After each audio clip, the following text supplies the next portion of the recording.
I make a lot of things, mostly out of wood. Lately I've been making cigar box guitars. I'm trying to learn how to play them.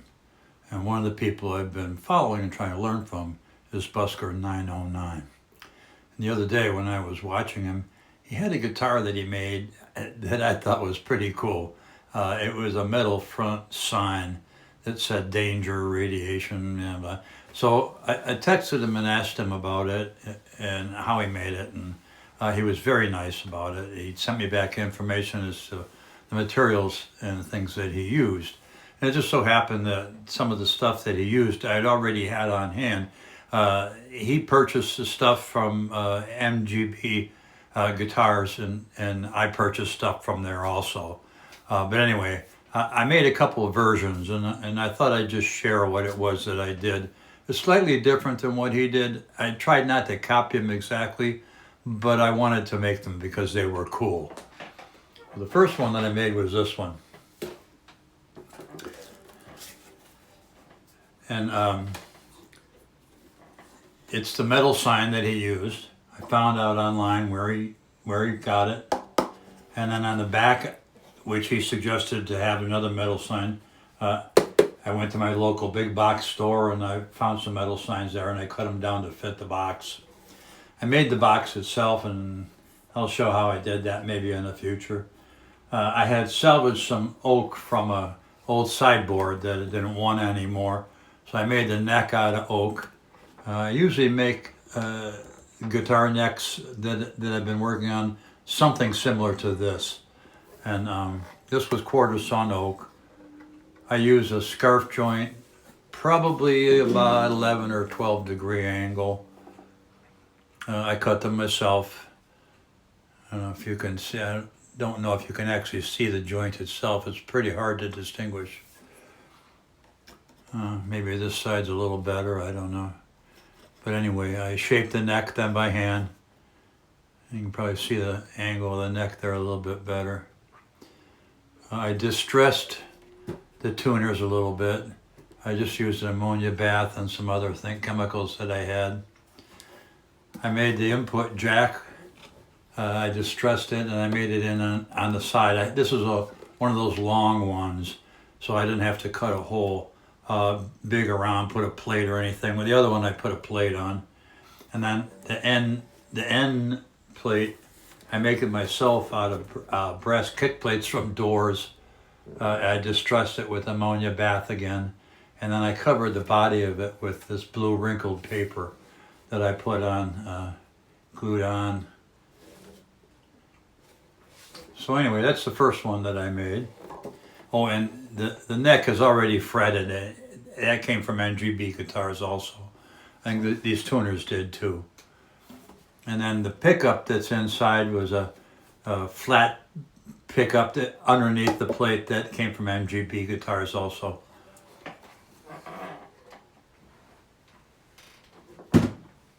The second one I made was very similar, except that I was trying to pick up the colors in the sign. So I made this one with red wrinkled paper. This one I didn't have another input jack like that, so I used a regular input jack, and I made a metal plate out of the brass kick plates again.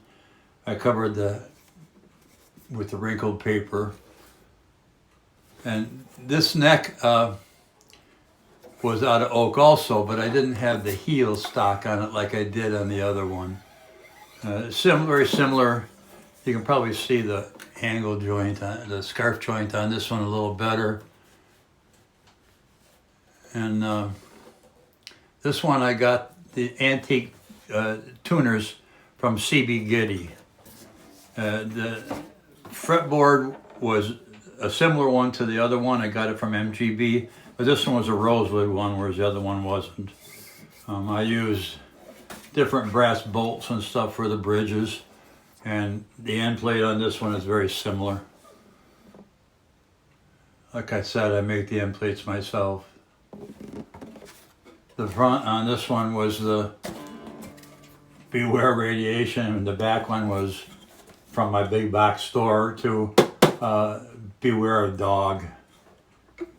Another cigar box that I thought was pretty cool was the leather rose one. I've seen several people do leather rose guitar box guitars, cigar box guitars. I did my own variations on it. Once again, I used the wrinkle paper, but this time it was a brown so that it looked like distressed leather. I made the end caps the same, but this time I incorporated the input jack right into the end plate so that it automatically grounded the strings. And the neck on this one, I used black limba. I made that very similar neck to what I usually make, a little bit different. But it's black limba, which is a great wood to work with. Just enclosed dark. I got these tuners from MGB Guitar also. And then the fretboard itself was Paducah. No, this one was walnut, which came out pretty cool. And then most of the people who've done the leather rose guitars have made the leather rose box pretty much just like it is. And you know the saying that you like to think outside the box. Sometimes I like to think inside the box, but the inside is a full color Mexican street art, whatever you want to call it. So I put the inside on the outside, and it came out like that. This one has abalone inlaid knobs. Once again, I used brass bolts and things. I think this stuff was some ebony that I'd used to make the bridge.